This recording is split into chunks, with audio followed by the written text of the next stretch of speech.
Hello, everybody. I'm Joanne Fagerstrom, and I'm here today to share some important information with you about balance and about how to prevent falls. So I've prepared a short PowerPoint presentation, not only because I think it might be more interesting than you just looking at me as I'm telling you about all these things, but also so that you can have some visuals, some images, references that you can refer back to again and again with regard to this important information. So let's begin. I'm a physical therapist. I've been a physical therapist since 1978. I'm also a Feldenkrais practitioner, and that's what the CFP stands for, Certified Feldenkrais Practitioner.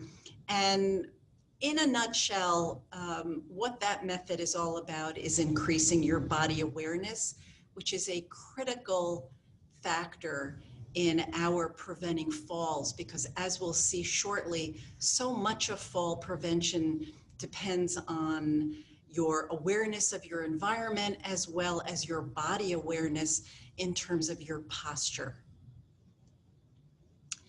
I have a wonderful book I've read actually many times by Scott McCready, and this is a quote from his book called Balance in Search of the Lost Sense, that intricate orchestration of nerve impulses that allow us to dance with gravity.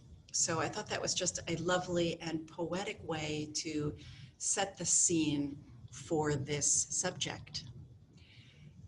We'll go through a few slides that are kind of presenting some of the bad news regarding falls. They are the leading cause of injury and death in older Americans, and the incidence of these falls is actually rising. As you can see, from 2000 to 2016, there was an increase in rate of mortality from falls, more than 5% a year in that time period, and that has not declined. Falls are the second leading cause of traumatic brain injury. And they've also, as the previous slide described, have been increasing. And now the cause is not known. It's not because we're all living longer. 1/3 of people over the age of 65 fall at least once a year. And when injury occurs, in 1/3 of those incidences, they result in a fracture, which is the same thing as a bone break. The cost of older falls can be just astronomical, and you can kind of look at this on your own at some point, maybe later on. What I really want you to move your attention to is lower down in the slide, where because of a fall, so many long-term effects are found: the loss of independence, the change to our quality of life. So what's most needed to prevent falling? And obviously, that's balance. So before we move on, I think it makes sense for each of us to know what our balance actually is. And one of the most simple ways, and this is an evidence-based test, it's called single limb stance. It's one of the easiest and quickest ways to see how good your balance is. So I want you to, when you check this, you could do it later, be near a very stable object like the kitchen counter. You want to stand in your best possible posture. And when you do that, think about lifting your chest, think about bringing your shoulders back, but not only back and down. And then you lift one leg and you let go and time how long you can stay on that leg. I would try it a few times. Go from one side to the other. Give it at least 3 or 4 times, because interestingly, even in that short period of time, often we improve. For every decade, there are statistical norms. So you can find the age group that matches your age and see how your finding of your own balance test that we just talked about matches up with what's expected for somebody in your age group. But even though when you're between 80 and 99, you're not expected to stand on one leg as long as you were when you were decades younger, I still want you to think about aiming high. Don't just settle for 8 seconds. Shoot for higher than that. And just kind of set that bar high and always think about trying to improve, because improvement is possible for all of us. It's interesting in this particular study, and that has been verified in other studies, that being able to stand on one leg by 1 second longer reduces your chance of ever breaking your hip by 5%. So I think that's a pretty incredible statistic, and it just speaks to how the littlest thing can make such a big difference. So what contributes to good balance? And there are many things. The vestibular system is part of our nervous system. It's in the inner ear. Sometimes people get something called vertigo. That's part of your vestibular system. We're going to talk more today about vision and strength as related to balance. Flexibility is important. Proprioceptors are these nerve endings that, most importantly, with regards to balance, are on the soles of our feet and give us information of where we are in space. Sometimes when someone has diabetes, the sensation decreases in the feet, and you might not have that same kind of feedback loop. So that's an important thing to be aware of. Fall risk as related to vision. Regular eye exams are critical. It's been found that having vision problems more than doubles your risk of falling. And changes in vision, which of course happen over time, make a difference as well. But multiple studies have found that after the first cataract surgery in the first eye, the fall risk went down by 1/3. And in another study called the Visible study, people with bifocal glasses who switched to single lens glasses were able to reduce their falls by 40%. So that also really speaks to all of this are things we have some control over. Going to the ophthalmologist, keeping up with those eye exams, something we all just need to do. What about fall risk as related to poor posture? The greater the deviation away from that image you can see on the left side of the slide, the greater the chance of your falling. And it just makes sense. If you can imagine someone with a very forward head, rounded shoulders, possibly even stooped over posture, is more likely to lose their balance than someone who's standing tall. Fall risk as related to strength is huge. Have you ever heard of a condition called sarcopenia? Well, sarcopenia is something that happens to everybody to some degree, and what it means is that we lose some muscle tissue and muscle strength as part of the aging process. Sarco is the prefix for muscle, penia is just a lessening of. So is there a proven antidote? Have these things been studied? Well, heck yes. Exercise, of course, is the answer to so many things. And as a physical therapist, you probably knew I was going to say that. Exercise has been found time and time again in scores of evidence-based, peer-reviewed journal studies in terms of preventing falls in older adults. This slide is a review of a very large study that looked at this very thing and found that people who demonstrated significant sarcopenia, and they were, measured in the lab, muscle strength, muscle mass, and they were found to be at a greatly increased risk of falling. And the treatment for this is just to get stronger. Sounds easy. It's not so easy. It takes a lot of perseverance and determination. But as you'll see, it's never too late to get stronger. So Lloyd Black was featured on Good Morning America. And as of February of this year, 2020, he was 91 years old. Apparently, he lives alone. He's a widower, and he found that he was getting weaker and weaker and unable to do his chores. And he thought, well, this just won't do.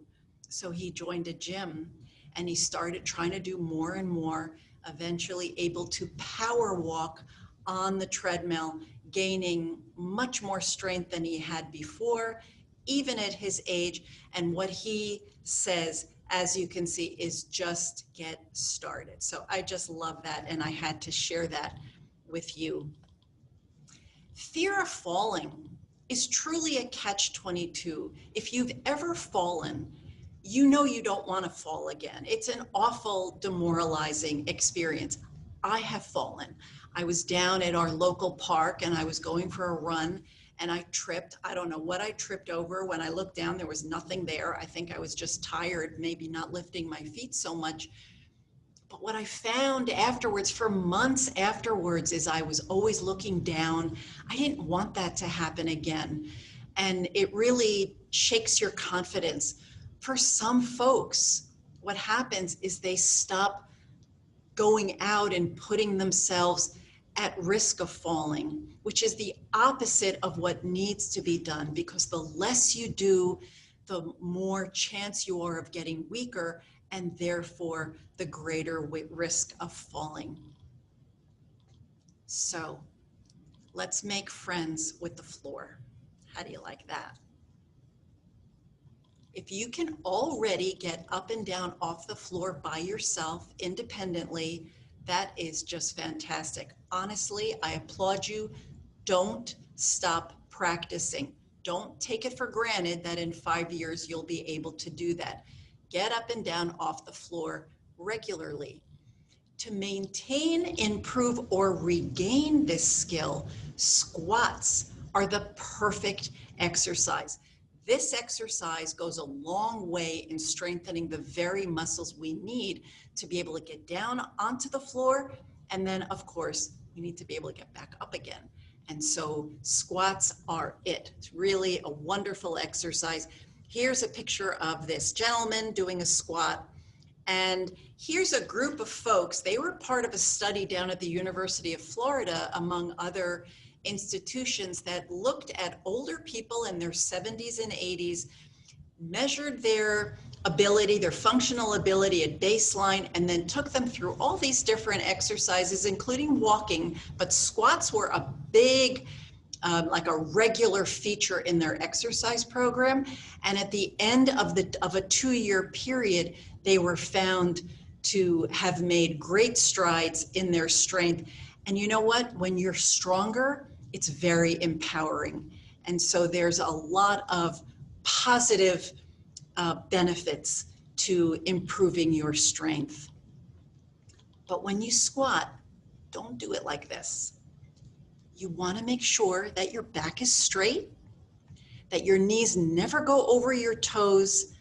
Try having the strategy. If you could picture this person with her arms way behind her, like a ski jumper in the Olympics, that can really help bring the shoulder blades closer together and keep the back straight.